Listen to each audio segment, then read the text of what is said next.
আজকে মুসলমান তুমি ঘুমাও কিভাবে? আজকে তোমার ঘরে ঘুম আসে কিভাবে?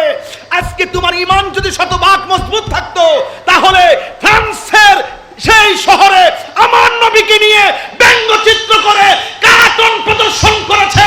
আমি হাটহাজারী এলাকায় চট্টগ্রামের জমিনে বলতে চাই, ও মুসলমান, ও ঈমানদার, আপনাদেরকে বলতে চাই, ওই সমস্ত বিয়াদবদের বিরুদ্ধে আমরা গণ আন্দোলনের প্রয়োজন আছে না? যারা প্রিয় নবীর সম্মানের বিরুদ্ধে কথা বলবে, ওই ঈমানদারেরা ফ্রান্স অনেক দূরে হতে পারে, কিন্তু আমার নবী আমাদের জানের চাইতে আরো নিকটে। আমার নবীকে যারা আক্রমণ করে কথা বলবে নবীর সান্নিধ্যের বিরুদ্ধে, তাদের বিরুদ্ধে আমরা রুখে দাঁড়াইবার প্রয়োজন আছে না?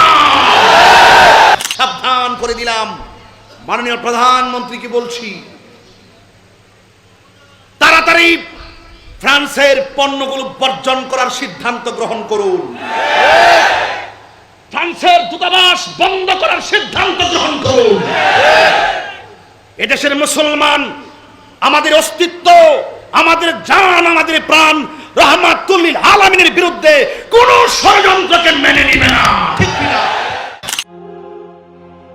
বাংলা সুন্নি মিডিয়া, আহলে সুন্নাত ওয়াল জামাতি, একমাত্র মুক্তির পথ। যেই কথাটা বলতে চেয়েছিলাম, আল্লাহ কয়জন? একজন। আমরা কি কোনোদিন বলি আল্লাহ দুইজন? এগুলো পাবলিকের মাঝে একটা দান্দা লাগানোর জন্য অনেকে আমাদেরকে বলে মাজার পূজারী, অনেকে আমাদেরকে বলে ভণ্ড, অনেকে বলে বিভিন্ন ধরনের কথা বলে। ওই সমস্ত মৌলুবীদের কথায় আমাদের কোনো আসে যায়? আমরা ওলি আল্লাহকে মহব্বত করি ওলি জেনে, মাকে মহব্বত করি মা জেনে, রসুলকে মহব্বত করি রসুল জেনে, আল্লাহকে মহব্বত করি আল্লাহ জেনে। আমরা আল্লাহর সাথে কাউকে শরীক করি না, কথা বলেন ঠিক না?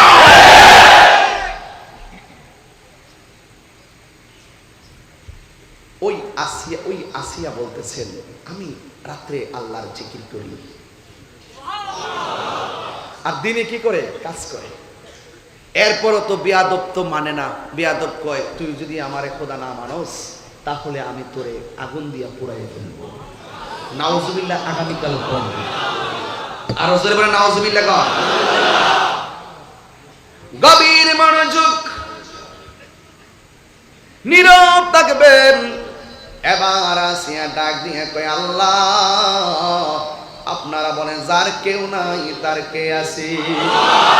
আমি বলি না, হুজুর এখানে বসে আছেন, কোরআন সাক্ষী দেয়, ওয়ালামু আন্নাল্লাহা মাআল মুত্তাকিন।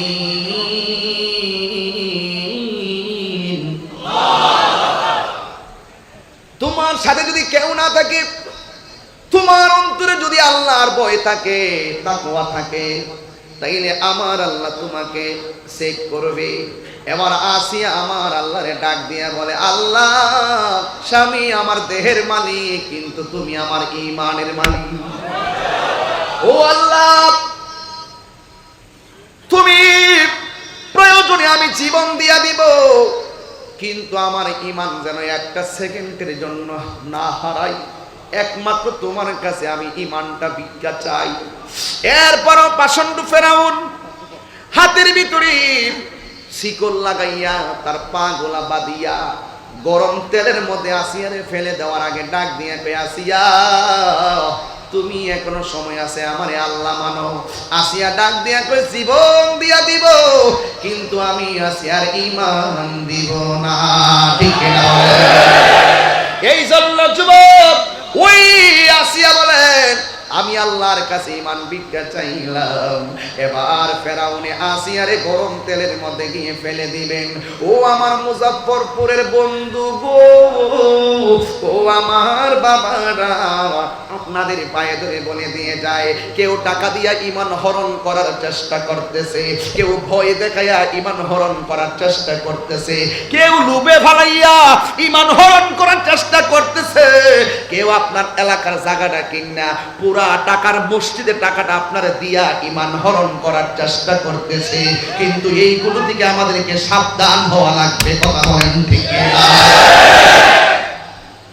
এই জন্য যুবক ভাইরা, সুন্নিরা একটা মসজিদ করতে গেলে 5 বছর লাগে, কিন্তু অনেক সময় অনেক মসজিদ 10 তলা 3 তলা 5 তলা হয়ে যায়, এগুলো কোথায় দিকে আসে? হ্যাঁ? খুব কেয়ারফুল। মুসলমানদেরকে যতবার বিভ্রান্ত করছে একমাত্র লোভে ভালাইয়া বিভ্রান্ত করছে। মুসলমানদের অধঃপতন যতগুলো হয়েছে প্রত্যেকটা লোভের কারণে হয়েছে। লোভ থেকে আমাদেরকে বেরিয়ে আসতে হবে। আজকে মুসলমান তুমি ঘুমাও কিভাবে? আজকে তোমার ঘরে ঘুম আসে কিভাবে? আজকে তোমার ঈমান যদি